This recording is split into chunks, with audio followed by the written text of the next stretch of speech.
அட இது நம்ம வாத்தக்கா மயக்கம் போட்டு வந்துட்டாங்க போல இருக்கு. ஏந்திருக்கா ஏந்திருக்கா.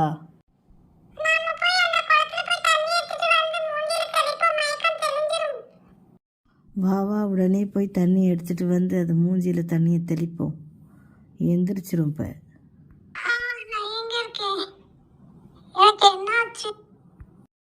உனக்கு ஒன்றும் இல்லை அக்கா, வெயில் அதிகமாக இருந்ததால் சிறிது மயக்கமாகிவிட்டாய். இப்பொழுது தேவலாமா, குணமடைந்திருப்பாய்.